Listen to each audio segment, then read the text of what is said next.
அர்ஜுனும் night பார்ட்டில பயங்கரமா குடிச்சிட்டு அன்னைக்கு நைட்டு ரெண்டுமே ஒன்னாவே இருக்காங்க. அடுத்த நாள் அர்ஜுனும் போதை தெளிஞ்சு எழுந்து பாக்குறான். பார்த்தா அவங்க ரெண்டு பேருக்குள்ள எல்லாமே நடந்து முடிஞ்சிருக்கும்ன்றத நினைச்சு ரொம்ப ஃபீல் பண்ணிக்கிட்டு இருக்கான். அனு வீட்டு வேலை எல்லாத்தையுமே பண்ணிட்டு அவ காலேஜுமே கிளம்பி போயிட்டு இருப்பா.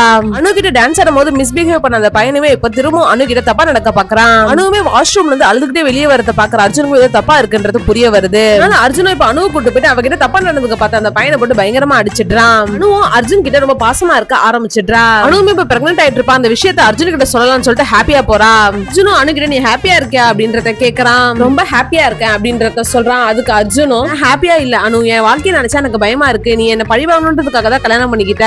எனக்குமே நீ என்ன பிடிக்காது. நம்ம ரெண்டு பேரும் இப்படியே எவ்வளவு நாள் இருக்க முடியும் அப்படின்றத கேக்குறான். கேக்குற அனுக்குமே இப்ப பயங்கரமா கஷ்டமாயிடுது. அதனால நீ ரொம்ப பயப்பட வேண்டாம், என் படிப்பு முடிஞ்சதுமே நான் உனக்கு டைவர்ஸ் கொடுத்துடுறேன் அப்படின்றத சொல்றான். கேக்குற அர்ஜுனுமே இப்ப பயங்கரமா ஹாப்பி ஆயிடுறான். இவங்க ரெண்டு பேருமே அர்ஜுனோட அக்கா வீட்டுக்கு போயிருப்பாங்க. இப்ப அனுவுமே நிறைய சாப்பிட்டுக்கிட்டு இருக்கா. அதை பாக்குற அர்ஜுனும் என்ன இவ்வளவு சாப்பிட்டுக்கிட்டு இருக்க அப்படின்றத கேக்குறான். அதுக்கு அவங்க அக்காவும் பிரெக்னன்சி டைம்ல இப்படிதான் இருக்கும் அப்படின்றத சொல்றாங்க. இது பிரெக்னென்ட்டா அப்படின்னு சொல்லிட்டு அர்ஜுனுமே பயங்கரமா ஷாக் ஆயிட்டு இப்ப அனு கிட்ட பேசுறதுக்காக போறான். அர்ஜுனும் அனு கிட்ட இந்த குழந்தை எனக்கு வேண்டாம் அப்படின்றத சொல்றான். அதை கேக்குற அனுமே பயங்கரமா கடுப்பாயிட்டு எனக்கு இந்த குழந்தை வேணும், என்ன நடந்தாலும் நான் சொன்ன மாதிரி கண்டிப்பா உனக்கு டைவர்ஸ் கொடுத்துருவேன் அப்படின்றத சொல்லிடுறா. அதுல இருந்து இவங்க ரெண்டு பேருமே பேசிக்கிறதுல அனுக்கு தேவையான விஷயத்த அவளே பண்ணிக்கிறா. இப்படியே பல மாசம் போயிடுது. இப்ப அனுவை பாக்கிறதுக்காக அவங்க வீட்டுல இருக்கவங்களும் கிளம்பி துபாய் வந்துடுறாங்க.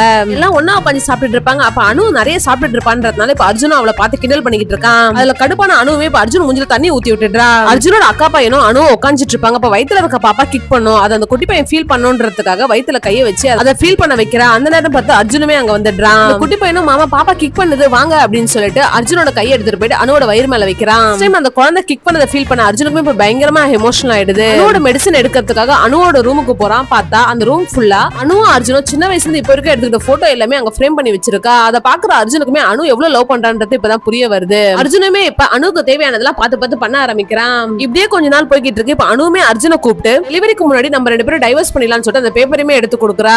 பாக்குற அர்ஜுனுமே சாரி நான் பண்ணதெல்லாம் தப்புதான், பாப்பா எப்ப நான் ஃபர்ஸ்ட் டைம் ஃபீல் பண்ணனும் அப்பதான் எனக்கு எல்லாமே புரிய வந்துச்சு. சின்ன வயசுல நீ என் லைஃப்ல வந்ததுக்கு அப்புறம் எல்லாருக்கும் என்ன பிடிக்காம போயிடுமோன்ற பயத்திலேயே நான் உன்ன வெறுக்க ஆரம்பிச்சிட்டேன். இதெல்லாம் சொல்லி அர்ஜுனுமே சாரி கேட்டுக்கிட்டு இருக்கான். அர்ஜுன் சின்ன வயசுல அனுக்கு சாக்லேட் எடுத்து கொடுத்தா மாதிரி இப்ப திரும்பவும் கொடுக்கறான். இப்போ சடனா அனுக்கு டெலிவரி பெயின்மே வந்துடுது.